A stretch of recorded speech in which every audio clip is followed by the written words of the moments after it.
Is it possible this is the best website on the internet? Yes. Space Jam website still exists. I'm sorry. I mean, that's a great website. Not saying otherwise, but It doesn't give you fantasy names unless you want to it's go not with... useful to me. It doesn't give... Unless you want Michael Jordan in your RPG. Listen, you don't want to slam while you jam? You get a name, Gus. Okay. Anders Mourner. Anders Mourner, a name that you might vaguely be aware of, because until recently he was a Moss Cap, and his patrol took him through areas in Wharftown. So he wasn't down in your neck of the woods, but you do quite a bit of drinking up in Wharftown. Right. Mourner, M-O-R-N-E-R? Follow your heart. Like, okay. Apparently, the word on the street is that he turned in his cap around the time that the patrols changed. That he spent a little while, maybe a couple weeks, just trying to scrape together odd jobs here in and around Wharftown. Then people report him drinking very heavily, and nobody has seen him since then. That was the most recent somebody's seen him is maybe about a week ago. This isn't a person that you know personally, except that he was a Mosscap patrolman in Wharftown. And apparently, instead of allowing his patrol to be changed somewhere else, he turned in his cap. Okay. And he was seen around Wharftown, right? Yes, people have recollections of him taking odd jobs here and there around Wharftown, and then up until about a week ago, they remember a couple of days of him drinking very heavily, like you are today. Weird how that happens. But no, nobody's seen him for about a week. Okay. All right, and is that which action is that? That's your afternoon. It takes you the afternoon to learn that information. Right. How drunk do you get? Are we going full drunk, Gus? Or we're at the point where it's like things are starting to sound like a good idea that shouldn't. Okay. So I'm not 1 to drunk Gus. I'm sitting at about a 7, which is why when the afternoon action is over, Gus is going to get out and go into Wharftown. He's going to start looking for Anders. Okay. Go ahead and make me another investigation check. And just sit on that score for now. Okay. Florian. That's a good roll. Good roll. That's me. Sure is. I got to load up another map. You got it, buddy. I mean, I don't have to. But we do have a map for this, so I might as well bring it up.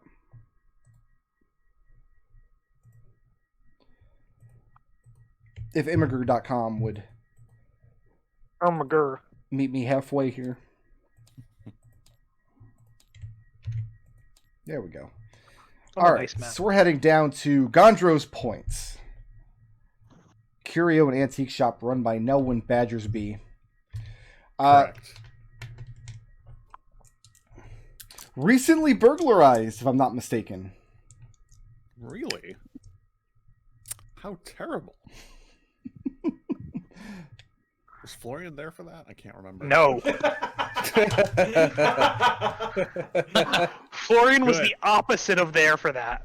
Excellent. Seeker All right. double rope tricked his way up into the upstairs window. I remember that, yes. The match player remembers the details, except for the most important one. Good.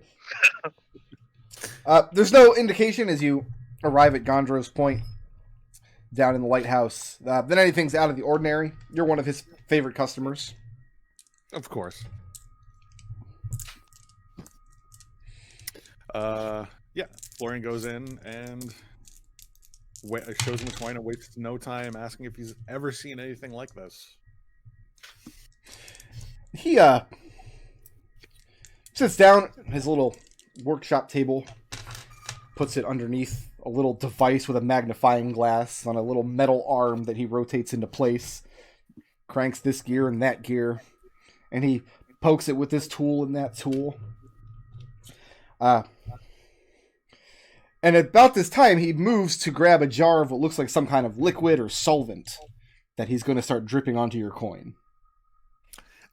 What is that going to do?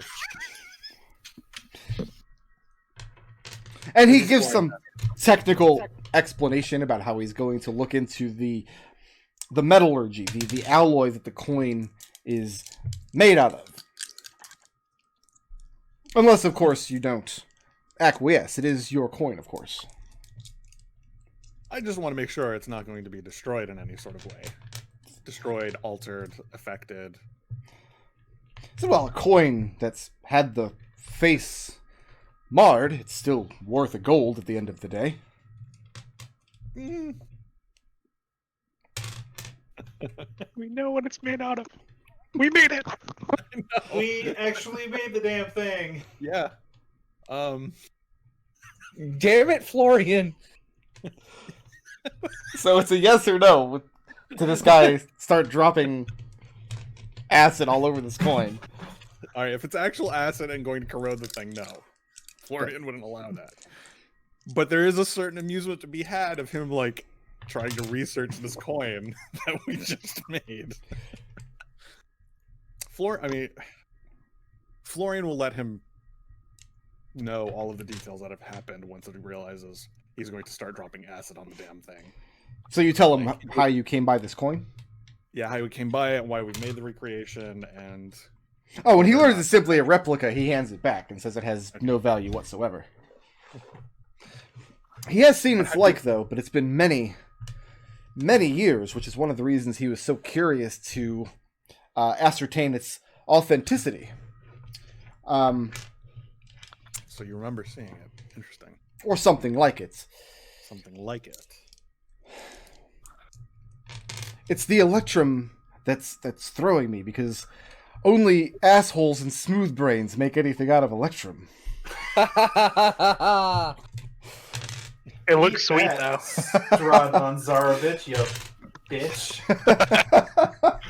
No, he says that once in a while in his business you see a flood of a new kind of currency come through. Usually if a wealthy trader from faraway lands comes into town with coins of a strange mintage,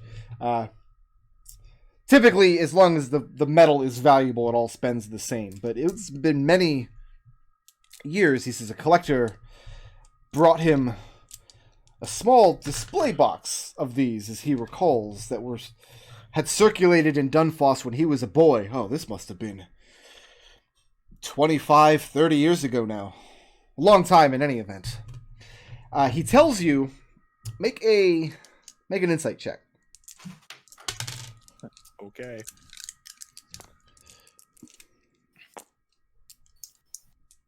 That is a 11. Okay.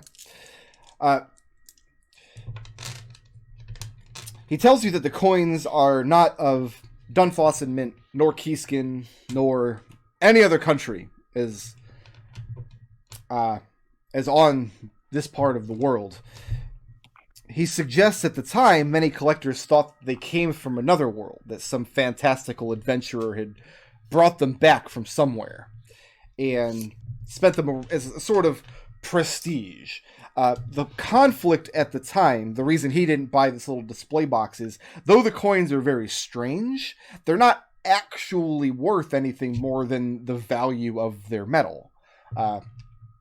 Except to collectors themselves, and he's not a collector of coins. So though it is a pretty thing, he doesn't know about anything about its origins, except that at the time, first time he saw them, it was thought that they came from another world.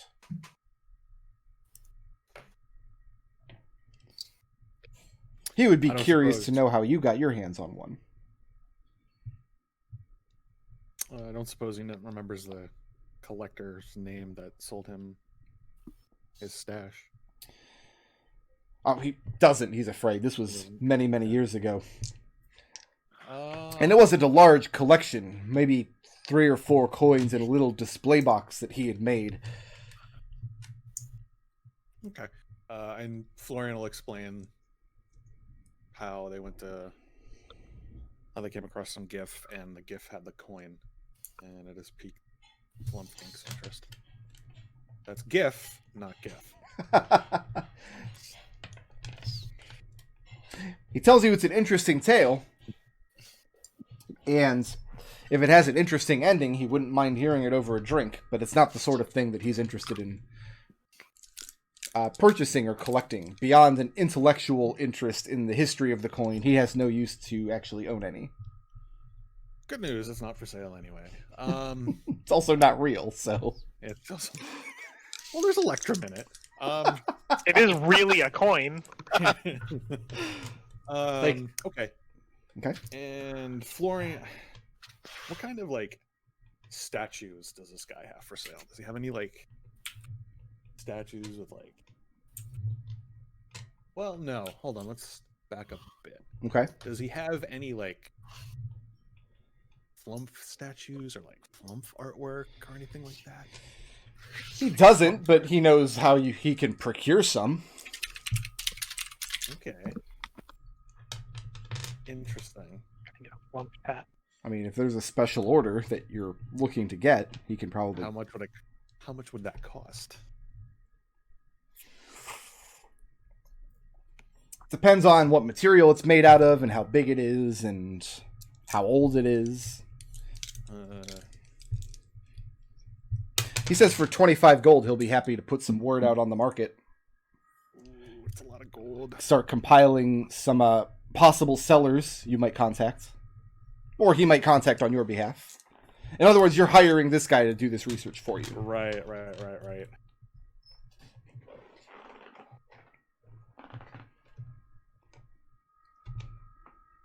lot of gold for Florian's dumb thing. I'll have to get back to him on that then.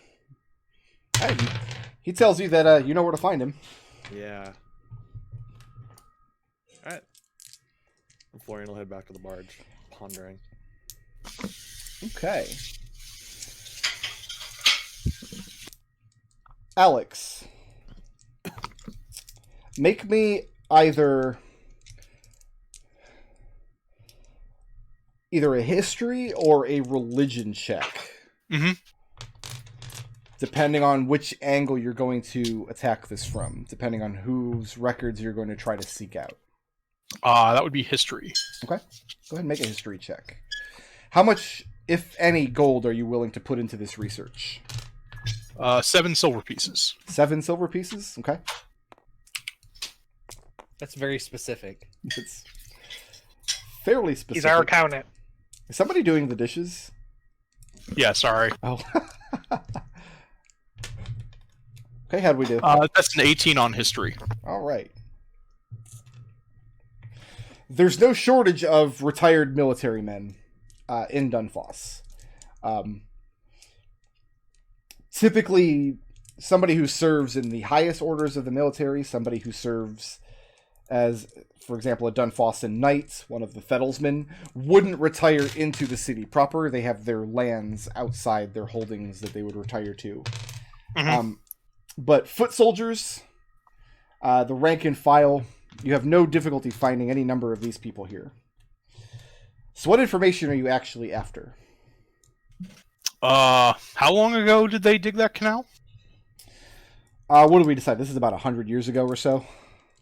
Right. I mean, my ideal thing would be to find like records of either moving military people around or paying military people to move around in response to Eldov marching his army across the continent. Okay.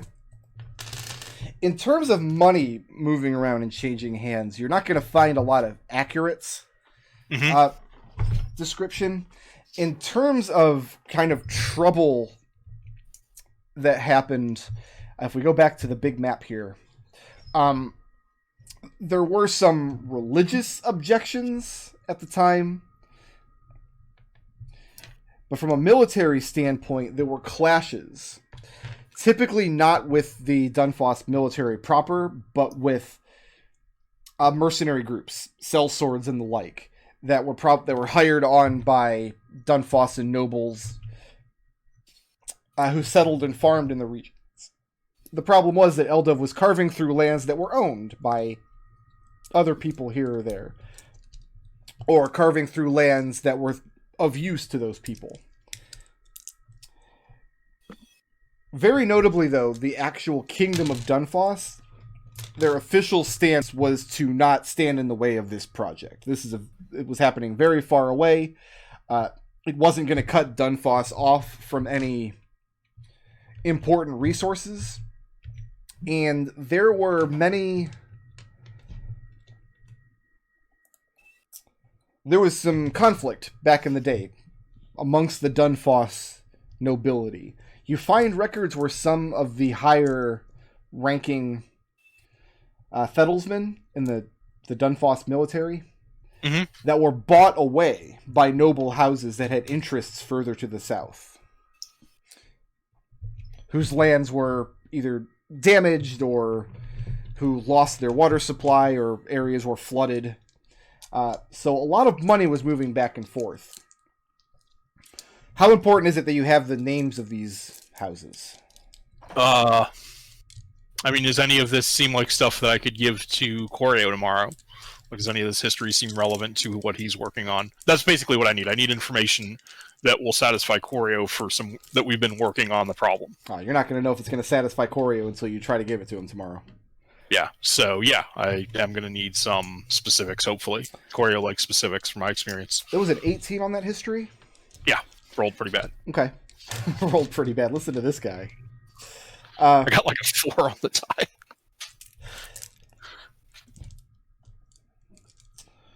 Bear with me Sounds just like one riot. second. Just have to go into my notes for a moment. That was like a 6 or Remember- something, I don't know. But it remember was Nick- not, it was below a 10. Then you got a 4 on your guidance die, and then Yeah, and then plus 7, so.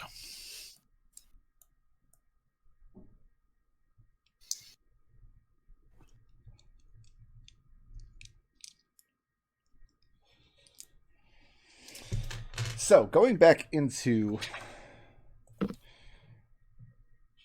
we have a Wharftown map, don't we? We sure do. It's here at immigrant.com, my favorite website.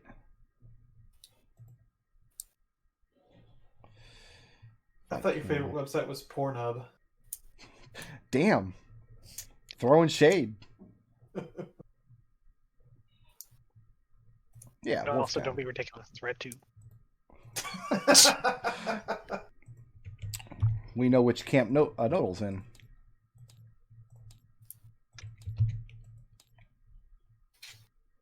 Wharfton. I actually don't like Pornhub for reasons that we need not get into on a live stream. Oh, I'm really curious now. So, you find a correlation that at first you think might just be coincidence. Human families come, human families go. Sometimes bloodlines die out, sometimes new houses are lifted to nobility. But you do find a couple of concrete examples of, as I said, these knights being bought away from certain noble houses. Some people who actually got into skirmishes with Firebloods, the people protecting his project. So are these men-at-arms under Dunfossan nobles, or are they part of the... Like, how's the Dunfossan military structured in relation to this? Whoever has the money controls the military. So is it just a basic feudal system where the king calls on nobles who call on knights? Yes. Okay. Inside the city, it would obviously be the king who raises those banners. The further away you get from the city, the more tenuous the nobility's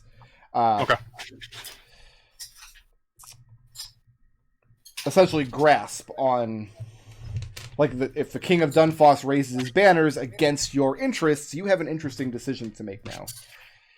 Here's the correlation that you find.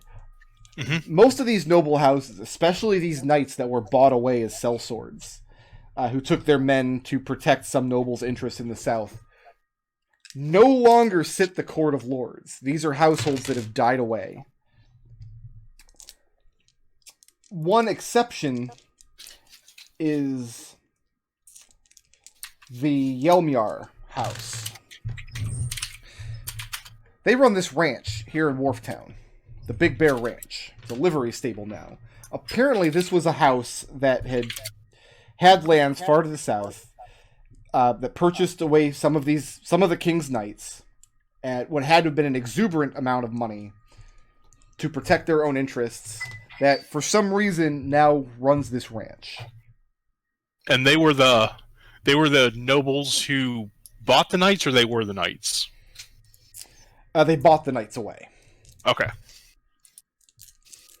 They basically offered these knights, we have lands down south, we can settle you and your family here. We've got what must be cartloads of gold.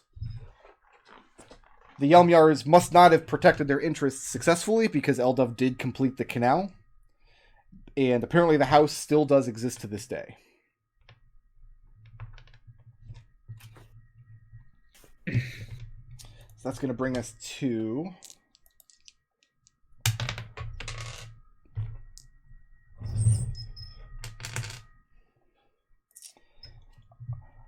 Gus, you're spending the afternoon looking for Anders Mourner, is that correct?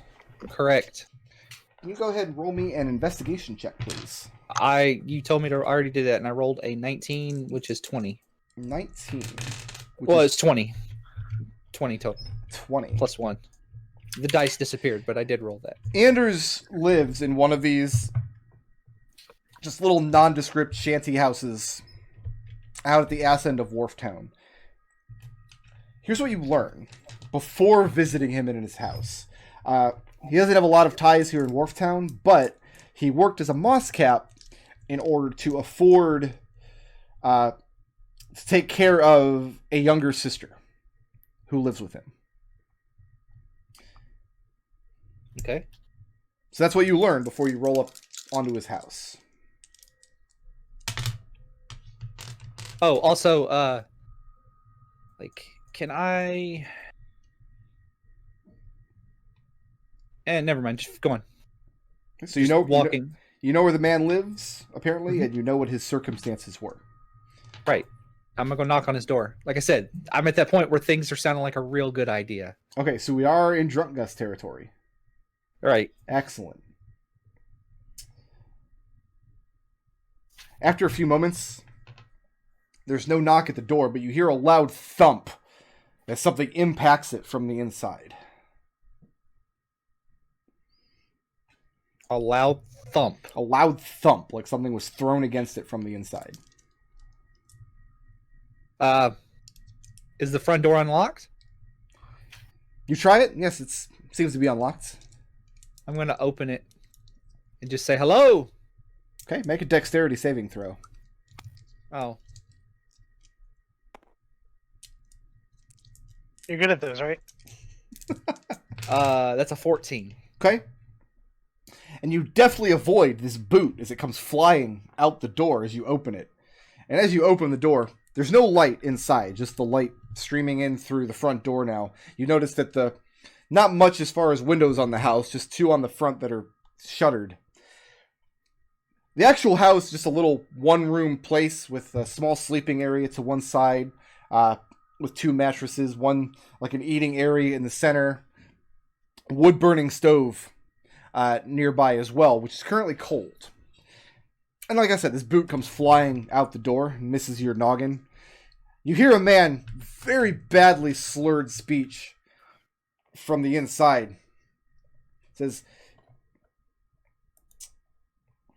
he's paid up through Ogden's here, and you've got no count to turn him out. No count at all. You can't do this. And you see him hunkered down against the back wall of the place, and he's in bad shape. You can tell he's probably been drunk for weeks. Gus kind of stumbles in and says, I'm not here to turn you out. What's You couldn't if you wanted to, you bastard. You've got no cause to turn me out. Paid up through the month. Gus is just gonna sit down next to him. I heard you were a Mosscap. And he leans to the side and he spits just this great gob of phlegm onto the floorboards. And he says, "Why'd you stop being a Mosscap?" And he looks at you, and you can tell he's trying to get a read of your face, but the dim light and his inebriated state of mind. And he lets go of the bottle that he was rocking in one hand. And he kind of puts his fists up in front of him. He says, "Who wants to know? I should box your ears." And he takes a swing that goes just wide in front of your face. Gus laughs at him and says, "Would that make you feel better?" And Gus kind of gets up and picks him up. "Well, come on, let's go." And you get the man to his feet, and his feet are just wobbly. And you can tell at this point that he's recently soiled himself. Gus is like helping him outside. You're taking him out of the house? No. Like, does he have a bathroom? Like a No. wash? He's got probably has a wash basin that he might use, but it's overturned. The whole place is a kind of a state of disarray. This is imagine a bachelor pad that hasn't been cleaned in probably a month. Right. Is there, I look at him. Do you got a well or anything around here? And at this, the weight of him collapses almost entirely into your arms as he starts sobbing. And he says, "No, she wasn't well. They knew she wasn't well." What's wrong? And he just burbles incoherently, clutching onto you so he doesn't fall to the floor. And he goes, "Your sister?" Because, like, I heard about his sister. Like, Mhm. Is that who you're talking about? Where is she?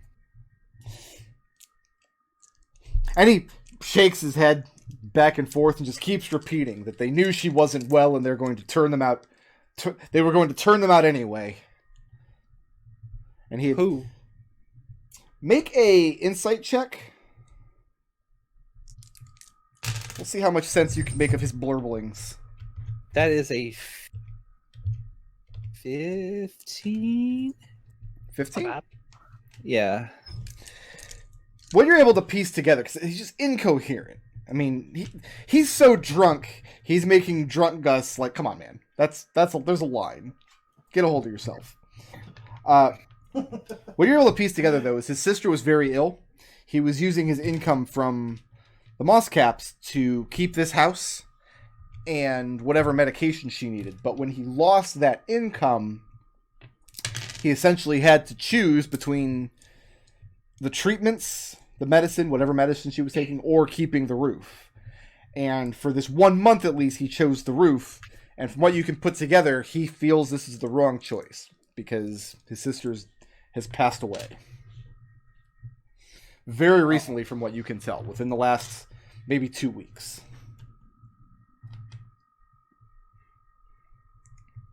And he's riddled with guilt and anger and all the other stages of depression. And he seems to have forgotten entirely about not knowing who the hell you are and wanting to box your ears and whatnot. Like, I'll bring him over to I'll put a chair up, a couple of chairs, and I'll sit down and I'll... You pull a chair up and try to set it in front of the table, but the chair falls over, and looking down, you can see where 2 of the legs have been kicked out from under them and broken. And looking around, you can see he's done considerable damage to what little furniture he does have in the house. There's nothing of value left. In fact, you can see curtain rods hanging above the front windows where some sort of curtain or drape might have hung, but no longer. There's not even silverware left in the place. Mm-hmm. Gus kind of sighs and says, "Well, come on, I can't leave you here by yourself."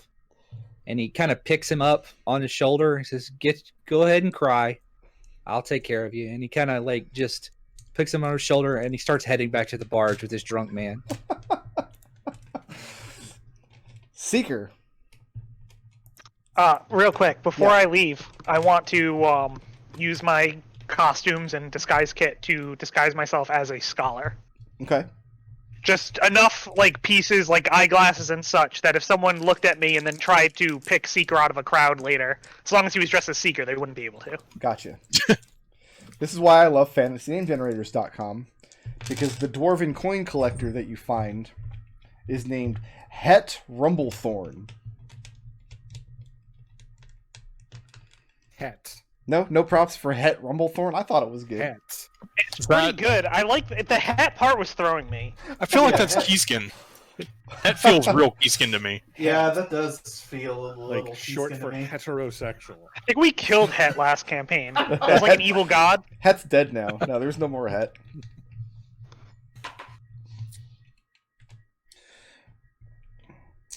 Okay, and you're looking for... We decided his manor was here in High Courts Harbor. Mhm. It's not a manor house, per se. It's just a small... one of the smaller houses on the outskirts of the harbor. Still within its walls. But it's a modest abode, or so you think when you arrive. One of his servants meets you at the gate. And when he hears that you're there on business of coin collection, his servant looks very, very joyful. He asks, well, first he asks your name. What name do you give him? Ulrich Whistleblower. Okay. That's... Had that one in your pocket. Good to know. Repeat that for me, please. Repeat Ulrich it. Whistleblower. Okay, all right. No, that's fine. That works. And he installs you in a small sitting room just inside. The house is fine for you, but you can tell it's made for someone of dwarven stature. In fact, this serving man has to kind of stoop to get around so he doesn't bang his head on rafters. That's a shame. He should try being smaller. The inside of the house also has a very strong earthen odor, like overturned soil. That's weird. As he leaves the room, he says he's going to go fetch his master for you, and he is going to bring you some refreshment. And he hopes that you have no other calls or appointments today if you've come to speak to his master about coin. Oh, not for well into the evening. Het Rumblethorn is a very old dwarf. And you can he still takes great pride in his beard, although his head is completely bald. And he comes in wearing dwarven finery. Silvers and blacks are his preferred colors. Ulrich, my old friend. Have we met? Do we know each other? I feel like we already have. Your servant was very excited to hear that I was here about coins, so I can tell that you're the right person to talk to. And within 10 minutes, you're sitting at this small metal table where the serving man has come in and thrown a cloth very carefully over it and has kind of ironed it out with his hands to make sure that there's no wrinkles or dust. And in fact, he insists that you do not set your wine glass on this cloth. And within 10 minutes, the entire cloth is covered with coins, and you're just being bombarded with the history, not just of the coins and the mints and the people who made them, but the ore that they came from, and the process of delving into the mountains and bringing forth the color and melting it down, and the stories that he tells you eat away the entire afternoon. He very, very rarely lets you get a word in edgewise. Seeker's a very good listener because he's trying to memorize as much of this as he can. He's coming up with mnemonic devices in his head, like trying to put things together. Okay. Okay. And make an insight check real quick. Okay.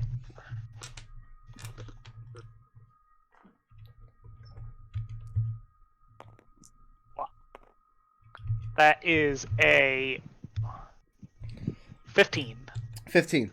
An hour or two of hearing these stories and seeing all these different coins that he's got collected from different dwarven kingdoms, human lands far to the south and north and from across the sea, and some from no known origin. But what it boils down to is it's pretty much iron, copper, silver, gold, platinum. Mm-hmm. Really boils down to those things over and over and over again. Seeker's just trying to remember enough, like, weird little details that if he comes across another coin collector, he could position himself as one. Okay. And when he does manage to get the man's attention for just like a moment or two, he's going to quickly interject with, I came here to talk to you about a specific coin. Well, two specific coins, really. One of them that I've heard about, and then one that I'll keep for later, that I've brought a sample of with you that was found in the city. Okay. And what are you showing? And I'm going to just describe the Eldov coin to him. I'm not going to take out the coin that I said that I'm carrying with me. Okay. A brief description of the coin.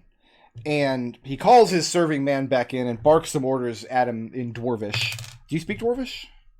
No. Okay. Yeah, he barks something to him in Dwarvish, and the man disappears for a few moments, at which point he jumps onto a completely unrelated tangent and subject. When the man comes back, he has a handful of these coins, and the Het takes them, puts them on the table, and they appear to be the same make and model as the Eldov coin.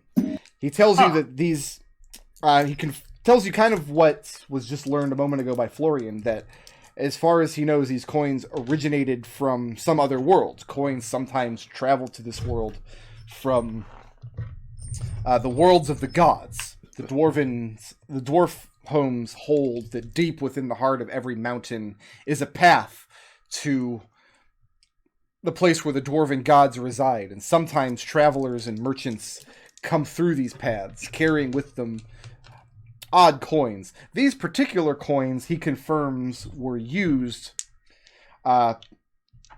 many decades ago by adventurer types that were said to have traveled to other worlds and returned. That's fascinating. Have you had them magically examined?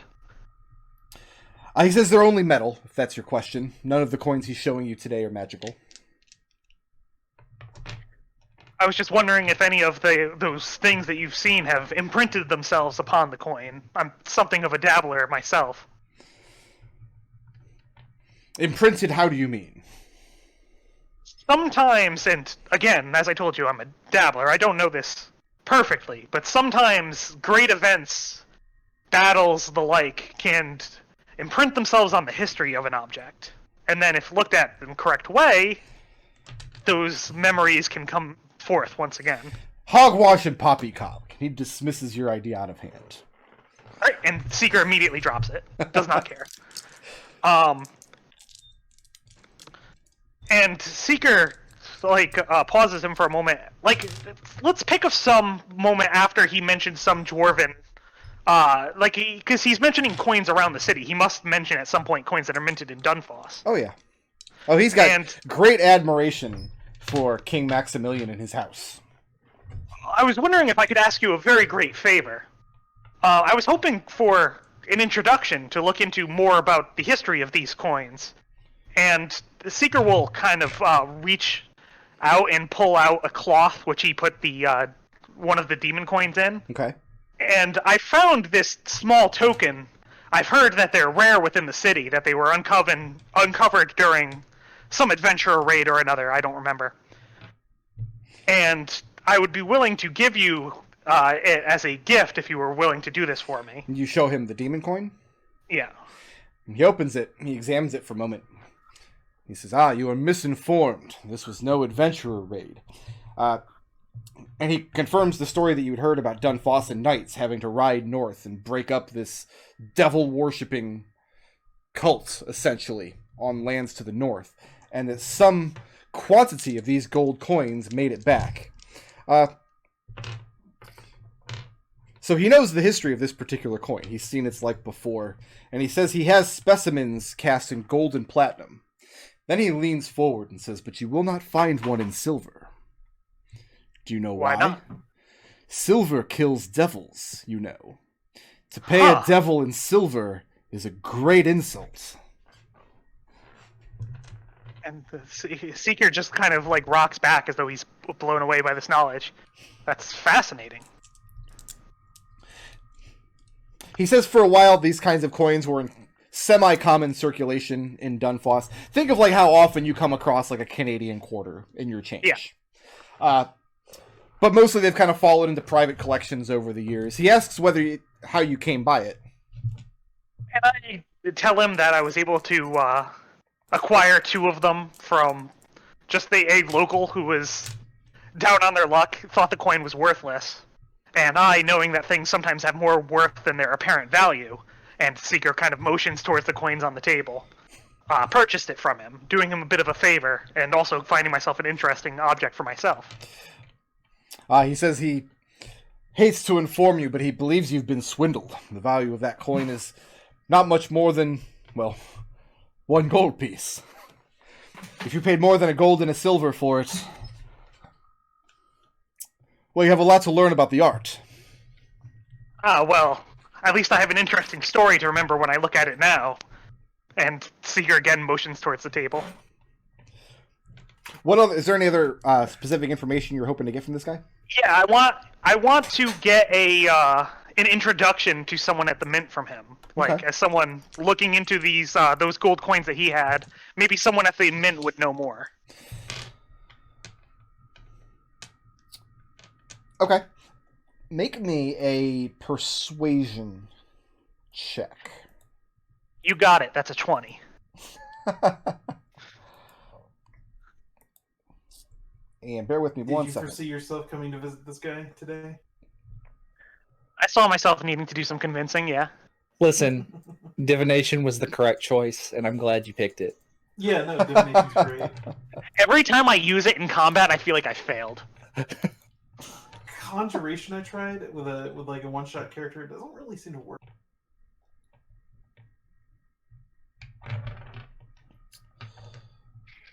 Completely off topic, I know, but I mean, we're looking stuff up. It's free moment.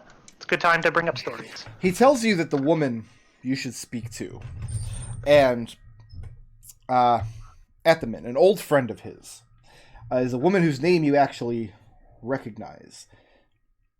Froino Silverwolf.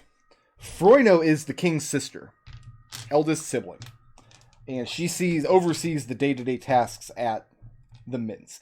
The fact that this man's name, this dwarf is dropping her name so casually, kind of tells you he's maybe not all there. Okay.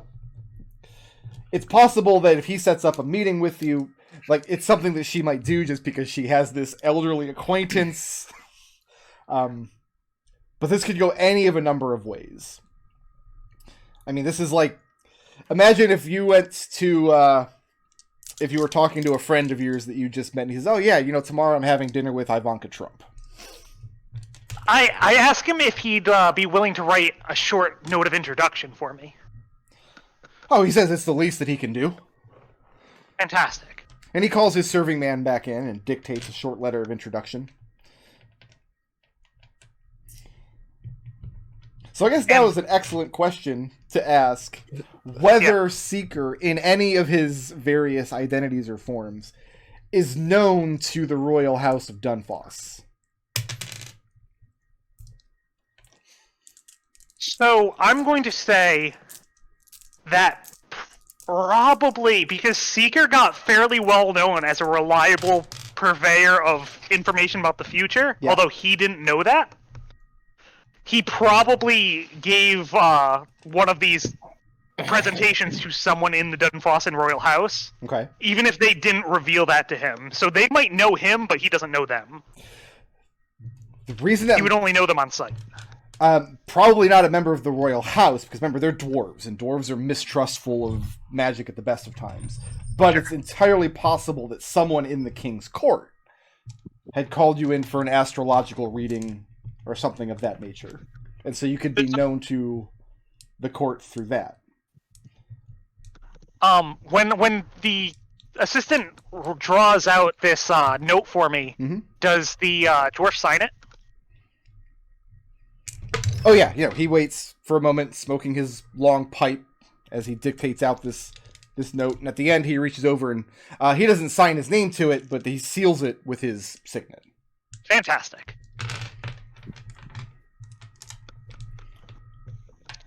And I'm going to thank him again for his time and tell him that I'm sorry that the gift that I brought turned out to be worthless. So here's the next difficulty you're going to have. If you seek to extract yourself from this man's presence and take an evening action elsewhere, Yeah. You're gonna hurt his feelings. And he might not be there for you next time you need him. How Like, you're gonna have to interrupt his story. There to try is to... this guy. He's a dwarf. They're relatively hardy, but he's also very, very old. He's definitely living more in the past than the present, and he definitely doesn't get a lot of visitors. I'm going to plead that I need to go to the bathroom. Okay. Go around the corner into the lab, and I am going to look for an opportunity to cast sleep on the man. And then, if it works, I'm going to tell his associate that it seems that while I was going to the bathroom, he fell asleep, and I don't want to wake him. Make a deception check, You got it. and then give me the. Let me sleep know roll. if anyone is attempting to. Actually, no. Let me make the deception check first. That's the smart way of doing this. Oh, actually, that's real good. That is a 23. Okay. Go ahead and give me the sleep roll. Uh-huh. I feel like with this action alone, Seeker has just survived a few more rounds of Survivor.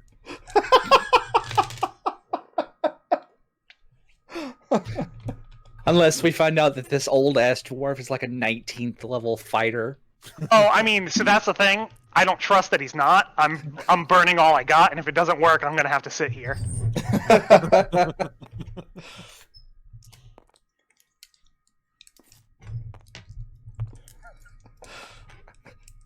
And you're trying to cast this while the serving man's not in the room, right? 'Cause it probably... While I'm in the bathroom, yeah. Okay.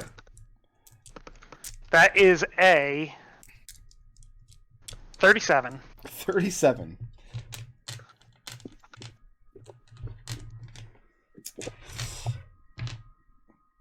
Let me concoct some odds out of my butt here.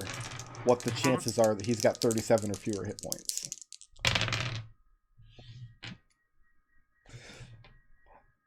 So I also just rolled a 37 on my percentile. Uh-huh. That's really creepy. That's absurd. Yeah, when you come back in the room, he's snoring away peacefully. All right, and then yeah, that's my plan. I'm gonna tell the assistant, hey, your master fell asleep. I don't want to wake him up, but to tell him when he wakes up that I greatly enjoyed my visit with him, and I would love to visit him again at his convenience. He asks, when will you come to call next? And I say, I'm not sure. It depends on if my investigations of this coin bring me out of the city. And then I act really embarrassed at that. Like, I am used to having to explain to other people how important coins are and them not usually believing me. The serving man seems understanding, but also saddened that you don't know exactly when you'll be back next. He says, my master will be disappointed to hear that, but we thank you all the more for your visit, Ulrich. Thank you. Pleasure was all mine. And then he sets to work carefully packing up all the coins that have been laying around the table. Lucius. Do we have Lucius here? Did Lucius die? I stepped away to get some water. So you went to the Northgates district to speak with Henrik Skilder, a very private and very miserly old man. Mm-hmm.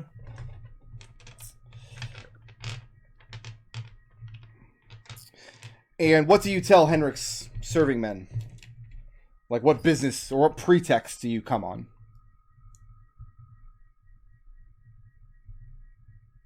My pretext is a social call that I'm a member of the family, the Udok family, and I'm seeking to make friends in the city.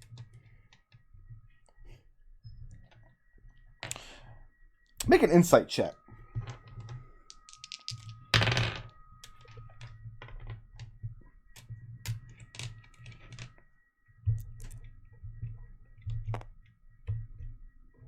That is a 10, sir. Okay. That was a little easier than you expected. You speak to some of his serving men. He does live in a kind of a large manor set back from the main road. So he has servants tending his gardens. It looks like there is a fair amount of wealth here, but it looks like it's not traveling much, if that makes sense. It looks like probably this is a man who inherited a great deal of wealth and maybe didn't squander it, but probably just left it stagnant over his life. Mm-hmm. It's possible that his father or grandfather was a wealthy nobleman, made his fortune on some skill set that the son did not possess.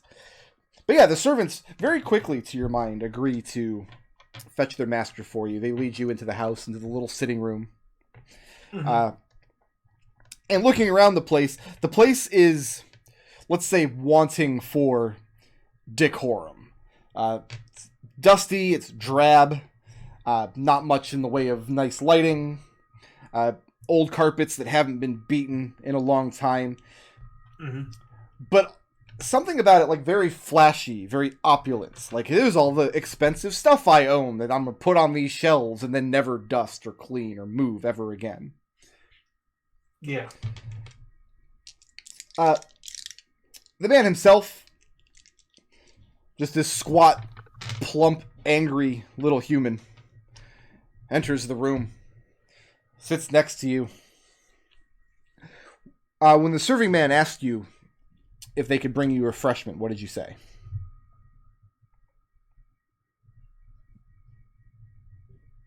I'll take whatever the man cares to offer. Whatever the Lord prefers to offer. And make another insight check.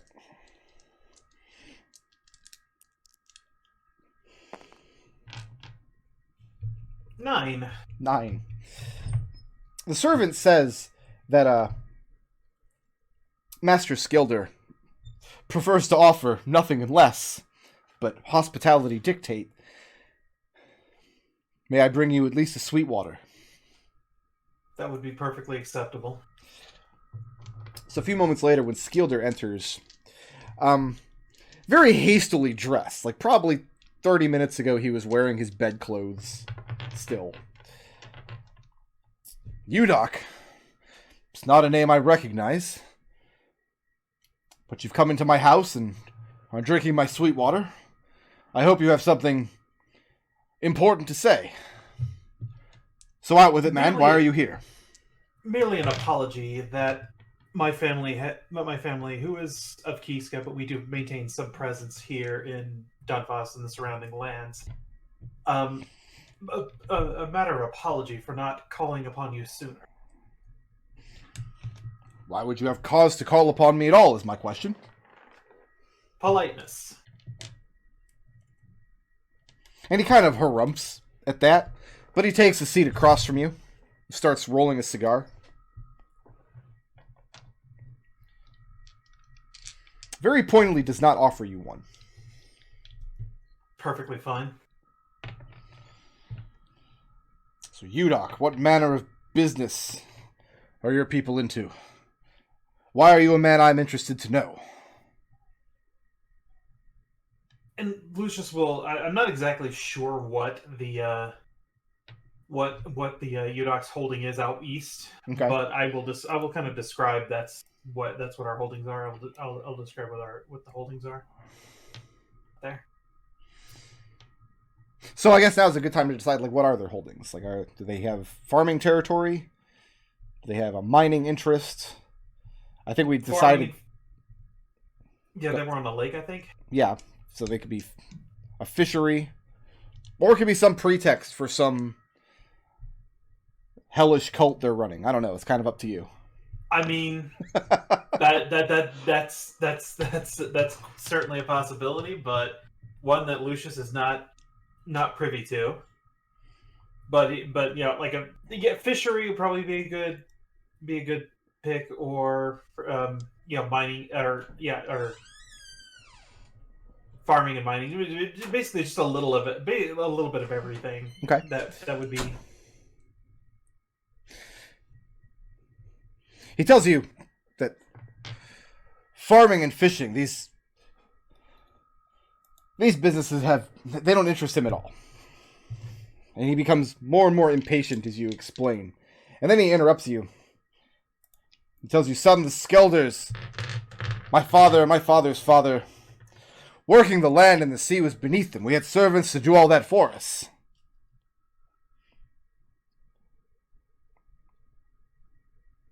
Well, I wouldn't deign to call them servants. I'd more call them employees than anything. But no, we do have people to...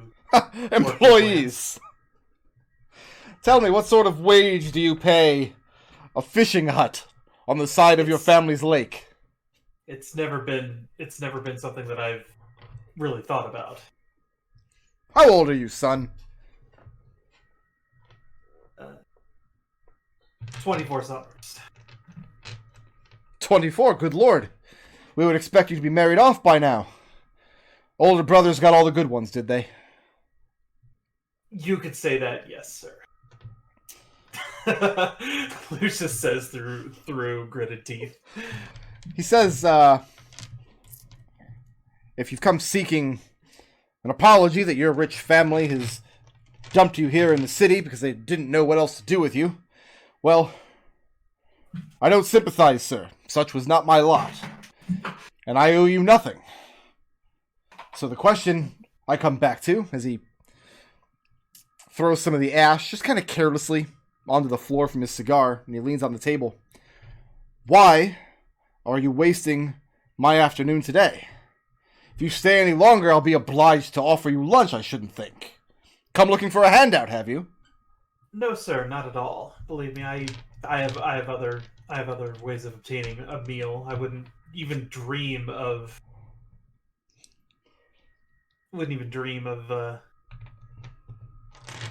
calling upon such heavy requests of your hospitality. And he harumphs again. So I guess the question that we should ask now is your read of this man as a potential husband for Dacineri. Yeah. Because your recollection is she didn't seem to care much about a person's demeanor. That she would take care of the wooing process and all of that. Mm-hmm. And as you sit here with this unpleasant man, he really acts like he's up-jumped his station. He's talking down to you quite a lot, but the flip side of that is he doesn't really have anything to show for himself either. He hasn't done anything with his family's wealth in town. He doesn't seem to have any business interests. I'm sure that if we present him, Dacineri might see the ability to make use of this man's wealth to better use than this guy has. Okay, so are we going to go ahead and put him on the Daisy list? I think so, yes. How long do you sit here irritating this guy before you take your leave of him? As long as he'll tolerate me. So you're going to sit there until he throws you out? I'll politely excuse myself before it gets to that point. Make an insight check. Let's see if you know where that point's coming.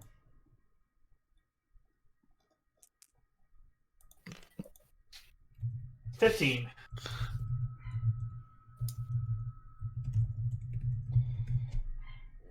You do see him. No, just standard insight, wisdom insight. Okay.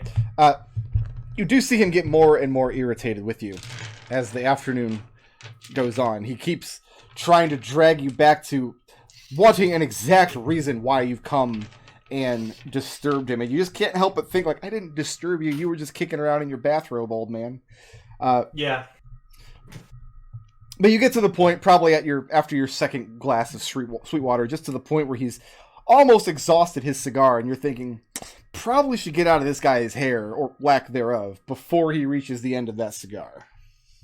Yeah, I'll extinguish my pipe and politely excuse myself. And he calls after you as the servant starts to bring you back to the front gate. I've treasured our time, Udok. I look forward to our next visit. Come back soon. We'll have a feast in your honor. I'll roast a pig. Cheers. And at this point, the servant taking you back to the door is having great difficulty containing his laughter at the situation. Lucius nods to him. It's like, yeah, no, I get it, buddy. I get it. It's fine. I'm not insulted by it. And that takes care of everybody's afternoon actions, yes? Yeah. Mm-hmm. All right, let's go ahead and take our break now. My wife informs me that my lunch is done, so I'm going to take 15 minutes and put some food in my face. And when we come back, we will see if any of you accomplished anything.